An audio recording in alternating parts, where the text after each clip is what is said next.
행복이 샘솟는 책, 에너지가 넘치는 책을 만들고 있는 도서출판 행복에너지 대표이사 권선복입니다. 오늘 읽어드릴 책은 교도관 출신 작가와 경찰서장 출신 변호사가 파헤치는 죄의 규형과 해법, 평범한 일상 속에 도사린 범죄의 역습, 조정아 묻고 박상용 답하다 범죄의 탄생입니다. 인터뷰의 박상용, 고려대 법학과 졸업, 제29회 사법시험 합격, 사법연수원 19기 군검찰관 변호사 재직 중, 변호사 재직 중 1993년 경찰청 경정특채, 2002년 총경 승진, 본청 수사국, 수사과정을 거쳐 서울 양천, 경기, 대전 중부 논산경찰서장으로 재직하다 2013년 6월 경찰 퇴직. 인터뷰어 조정아, 중앙대학교 문해창작과 졸업, 서울구치소 보안과 근무, 현 서울도시철도공사 감사실 근무, 한국방송작가교육원 전문반 수료.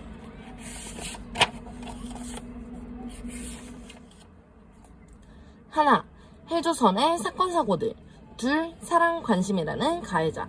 셋, 네 요새 사건사고를 탐하라. 넷, 열린사회와 그 범죄들. 다섯, 이것만은 바꾸자. 여섯, 경찰의 탄생. 오늘은 사랑 관심이라는 가해자의 한 부분을 읽어드릴 건데요. 같이 한번 읽어보도록 합시다. 제자살인으로 끝난 로망스. 인천 교생 살인사건.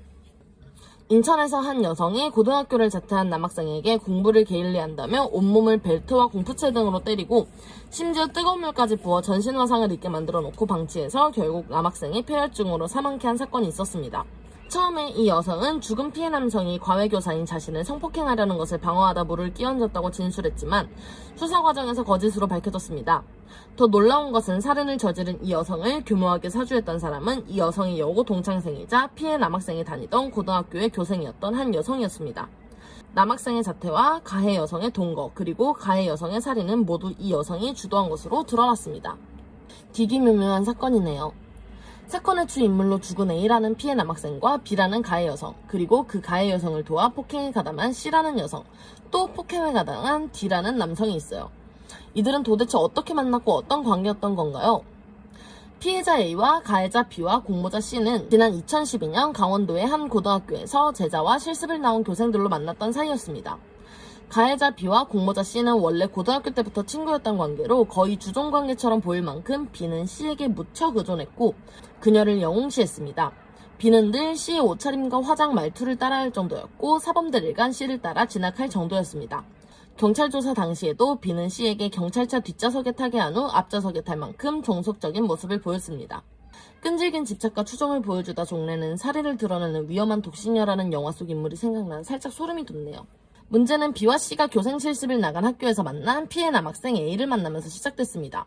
A는 C를 짝사랑했고 마음을 알아챈 C는 몰래 A와 연애를 시작했습니다. 그런데 교생 실습이 끝나자 자신과의 관계가 탄로날까 두려웠던 C는 B에게 A와의 관계를 대신 정리해달라고 부탁했고 B는 C의 삼촌인 것처럼 자작 메시지를 A에게 보냈습니다.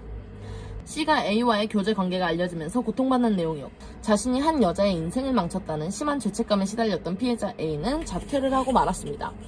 그리고 C가 자퇴한 A를 인천으로 불렀습니다. 하지만 A를 과외하기 위해 나타난 이는 C가 아니라 B였습니다. 왜냐하면 피해자 A와 사귀었던 C에게는 이미 D라는 다른 남성이 생겼기 때문입니다. 피해 남학생 A와 가해 여성 B의 교묘한 동거가 시작됐네요. 그런데 저는 그 죽은 남학생이 전혀 의심하지 않고 자신이 원한 C와도 살지 못하는 상황을 불만스럽게 여겨지고 계속 B와 동거를 했다는 것이 잘 이해가 되지 않아요. 피해자 A가 집으로 돌아가면 자신과의 관계가 들통날까봐 불안했던 C가 계속 구슬렸던 까닭입니다. 이 여성의 꿰매 범법이 넘어간 피해자 A는 원룸을 찾아오겠다는 부모님도 극구 만류했다고 합니다. 저는 B도 이해되지 않아요. A와 특별한 사이도 아니었고 떠맡아서 얻는 이익도 없었는데 B는 왜 A를 맡아 과외를 해줬던 걸까요? 원래부터 B는 C의 말을 잘 들어주는 타입이기도 했지만 B는 C로부터 소개받은 원이라는 남성과 전화로 사귀고 있었습니다. 4년 동안 그저 핸드폰으로만 문자를 주고받는 사이임에도 불구하고 원이라는 인물에게 B는 푹 빠져 있었기 때문에 C는 말을 더 잘 들어준 게 아닌가라고 추측합니다. 나중에 이 원이라는 남성이 가상인물이라는 것을 알고 C에게 큰 배신감을 드러냈습니다. B는 왜 A를 무자비하게 폭행하고 결국 죽게 만들었나요? 처음에는 C의 부탁으로 피해자를 돌보았던 B는 점점 이 생활을 불편하기 시작했고 생각만큼 A의 성적이 제대로 오르지 않으니 지쳐갔습니다. 피해자 A가 검정고시를 합격해야 자기가 이 불편한 동거 생활에서 벗어날 수 있다는 생각으로 체벌을 하기 시작했는데, 그럼에도 불구하고 성적이 오르지 않고 말도 안 들으니까 애초에 A와 사귀었던 C와 C의 새 남자친구인 D에게 체벌을 부탁하게 됩니다. 이 와중에도 C는 B의 폭행을 교모하게 부추겼습니다. 그러면서 혹시 A가 경찰에 신고할 것을 대비해 성폭행을 시도했다고 A가 말하는 동영상을 찍기도 했습니다. 경호원을 꿈꿀 정도로 피해 학생 A는 각종 운동을 섭렵한 신체 건장한 남자였는데 어떻게 폭력을 고스란히 받아들이고 부모들에게 도움을 요청하지 않았는지도 의문인데요. C의 애인인 D처럼 남성 공모자가 있었기 때문이기도 하고, 자신이 사랑했던 C에게 밉보이기 싫다는 감정과 더불어 의도하지 않은 불편한 상황들이 이어지자 자포자기의 심정이 된 것은 아닌가라고 추측됩니다. B는 주범으로 징역 7년을 선고받아 C와 D는 폭행에 가담한 죄에 대해서만 징역 2년을 선고받았습니다. 고등학교 시절 교생 선생님을 향한 남학생의 순박한 사랑이 살인으로 끝날 거라고는 아무도 상상하지 못했을 것 같아요. 쓸쓸합니다. 사랑이라는 이름으로 제자의 진심을 함부로 농락해 이용하고 가상인물로 자신의 오랜 친구를 속이면서 교묘히 범죄를 사주한 C는 어쩌면 가해자 B보다 더 무서운 소시오패스가 아닌가 하는 생각이 들어요. C 같은 소시오패스 왜 생기는 걸까요? 성공과 발전을 이루기 위해 거침없이 달려오면서 어느새 한국 사회는 타인을 생각하지 않고 오로지 자기만 생각하는 사회가 돼버렸습니다. 남을 짓밟고 남을 이용해서라도 잘 살 수만 있다면 그 어떤 기만과 거짓, 죄도 허용되는 사회가 바로 소시오패스를 태어나게 한 모체일지도 모른다는 생각이 듭니다. 지금 한국은 소시오패스 시대. 자신의 성공을 위해서는 수단과 방법을 가리지 않고 나쁜 짓을 저지르며 이에 대해 전혀 양심의 가책을 느끼지 않는 사람, 소시오패스를 가리키는 말입니다. 사회를 뜻하는 소시오, 병적인 상태를 의미하는 패시의 합성어로 반사회적 인격장애의 일종입니다. 아래는 미국 정신의학회가 전한 소시오패스 진단 기준으로 3가지 이상에 포함되면 소시오패스의 징후를 가지고 있는 것입니다. 반복적인 범법 행위로 체포되는 등 법률적 사회규범을 따르지 않는다. 거짓말을 반복하거나 가명을 사용하거나 자신의 이익이나 쾌락을 통해 다른 사람을 속이는 사기성이 있다. 충동적이거나 미리 계획을 세우지 않고 행동한다. 쉽게 흥분하고 공격적이어서 신체적 싸움이나 타인을 공격하는 일이 반복된다. 자신이나 타인의 안전을 무모하게 무시한다. 시종일관 무책임하다. 예컨대 일정한 직업을 꾸준히 유지 못하거나 당연히 해야 할 재정적 책임을 다하지 못한다. 다른 사람에게 해를 입히거나 학대하는 것, 또 다른 사람의 물건을 훔치는 것에 대해 아무렇지 않게 느끼거나 합리화하는 듯 양심의 가책을 느끼지 않는다. 사랑해요, 선생님. 긴 짝사랑의 종말. 죽음을 부르는 스토킹 살인사건. 지방의 국제고에 다녔던 가해 남학생은 당시 진로진학 상담교사였던 피해 여성을 짝사랑하면서 마음을 받아달라고 요구했습니다. 자신과 사귀었다는 내용의 이메일을 학교 관계자에게 보냈다가 요구사가 항의하자 목 졸라 살해하려고 성폭행을 시도하기도 했습니다. 하지만 제자를 처벌한다는 것을 꺼려한 피해 여성의 선처로 유학을 떠난 남성은 유학을 간 후에도 피해 여성에 대한 집착을 멈추지 않았습니다.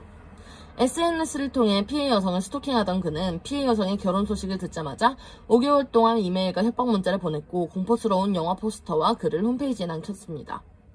귀국한 가해 남성은 피해 여성이 근무하는 어학원이 있는 건물에서 그녀를 살해했습니다. 법원은 가해 남성에게 징역 35년형을 선고했는데 유기징역으로 35년형이 선고된 첫 사건이었습니다. 저게 과연 짝사랑일까? 라는 생각이 들었어요. 영화 미저리에 등장하는 스토커만큼 소름 끼치고 불쾌한 집착을 지닌 옛제자를 만났을 때 피해 여성은 얼마나 공포스러웠을까요? 가해 남성은 자폐증의 일종인 아스퍼거 증후군을 앓고 있어 심신미약 상태였다고 변호인 측은 주장했지만 재판부는 받아들이지 않았습니다. 간호학도인 옛제자가 계획적으로 흉기를 준비해 여성을 잔혹하게 살해했다는 점에서 죄질을 매우 불량하게 본 것입니다. 이 살인의 계기가 된 피해 여성의 결혼 소식, 알고 봤더니 진짜가 아니었다고 들었어요. 피해자 유족들은 얼마나 억울했을까요? 가해 남성은 과거 피해 여성을 향한 성폭행 미수 사건 후 망상장애로 3개월 정도 정신병원에 입원한 전력이 있었습니다. 격리 차원에서 해외 유학을 보냈지만 이 망상증이 제대로 완치되지 않았던 것 같습니다. 이 사건의 본질도 스토킹 범죄인 거잖아요. 자신은 정상적인 범위 내에 관심을 표하는 것이라고 생각할 수 있지만 상대방에게는 굉장히 공포스러운 것이 바로 스토킹 행위잖아요. 이런 스토킹 범죄를 예방하기 위해서 어떻게 대처해야 할까요? 협박을 하더라도 처음부터 강력하게 대처해야 합니다. 적당히 구슬리면 그만두겠지라는 생각은 틀렸습니다. 협박에는 그만큼의 강도로 세게 나가야 합니다. 혼자 하기 힘들다면 가족이나 주변 사람들의 도움을 받든지 경찰이나 사회 시스템의 도움을 받아 초기에 강력하게 대응해야 합니다. 피해 여성이 교사였을 때 학생의 장래에 지장을 주기 싫어서 좋게 해결했던 것이 안 좋은 결과로 돌아온 것입니다. 회피하거나 무시하는 것도 안 되나요? 피하는 것도 엄연한 반응입니다. 오히려 망상장애 성향의 사람에게는 망상의 대상으로부터 멀리 떨어져 있는 것이 더 강한 집착을 불러일으키기도 합니다. 일명 로미오와 줄리엣 효과로 누군가가 개입해서 사랑을 방해했다는 생각을 하면 더 집착하게 됩니다. 타인이 원하지 않는데도 계속 반복적으로 주의를 맴돌거나 하면서 심리적, 신체적 고통을 주는 스토킹에 대한 현재 우리 처벌 수준은 어떤가요? 스토킹 행위를 징역형까지 가능한 중범죄로 다루는 미국이나 일본과는 달리 우리나라는 경범죄로 분류하여 벌금 10만 원을 처하니 경찰도 제대로 수사를 하지 않습니다. 그러나 구류나 유치명령 처분을 활용하여 일정 시간 유치장에 구금하고 수사관이 강력 경고와 함께 통신 제한 조치, 신변보호 조치를 제대로 해주면 현행법 규정으로도 충분히 가능하다고 생각합니다. 문제는 수사기관의 의지입니다. 피해자의 입장을 가장 우선적으로 생각해줘야 합니다. 쫓아다니다가 신체에 위해를 가한다면 징역형도 가능하지만 단지 쫓아다니는 것만으로는 경범죄밖에 안 된다는 거네요. 하지만 경범죄 수준을 뛰어넘는 피해도 있잖아요. 스토킹은 반복적으로 지속해서 나타나기 때문에 피해자들은 일상생활을 제대로 영위하지 못할 수도 있습니다. 항상 신변의 위협을 느끼는 바람에 심한 경우 외상후 스트레스 장애까지 달하는 아주 심각한 불면증도 겪습니다. 항상 주변의 여러 가지 상황에 대해서 경계하다가 만성적인 우울증을 앓는 사람도 있습니다. 사랑이란 이름으로 행하는 폭력, 스토킹을 단순히 짝사랑이나 과한 구애행위 정도로만 인식하고 처벌도 이처럼 가볍다면 앞으로도 스토커 범죄는 기승을 부릴 것 같아요. 스토커나 집착증 증세로 미행을 하거나 쫓아다니면서 폭언이나 협박을 하는 경우에는 처벌이 가능합니다. 그러나 앞날에 일어난 일을 예비하거나 음모했다는 이유로 스토커 범죄를 수사하는 경우는 아직 없습니다. 스토킹은 그 행위 유형에 따라 형법상 강요, 협박, 폭행죄 또는 정보통신망 이용 촉진법, 성폭력 특별법으로도 처벌될 수 있습니다. 다만 사람을 맹목적으로 쫓아다니는 행위만으로는 경범죄 처벌법상 과태료를 물게 하나 벌금 10만 원에 그쳐 실용성이 없습니다. 따라서 과태료만 물게 아니라 신변보호를 요청했을 때 실질적으로 신변보호 조치를 해주는 시스템만이라도 확실히 보완해야 합니다. 거기에 실질적으로는 구류와 유치명령을 통해 직계심판 회부를 하고 피해자의 신고 후에는 피해자의 신변을 보호하고 감시관찰을 지속적으로 하는 것이 더 효과가 있다고 생각합니다. 또한 데이트 폭력으로 인한 범죄의 경우와 마찬가지로 스토커 범죄 역시 격리 및 접근 금지 조치를 할 수 있어야 합니다. 상습 스토커의 경우 전자발찌 부착 명령 제도도 도입해야 합니다. 여기까지 조정아 묻고 박상용 답하다 조정아 박상용 저자의 범죄 탄생 읽어보았는데요. 재밌게 보셨다면 좋아요와 구독, 알림 설정까지 오늘도 영상 봐주셔서 감사하고요. 다음 영상에서 만나요. 안녕.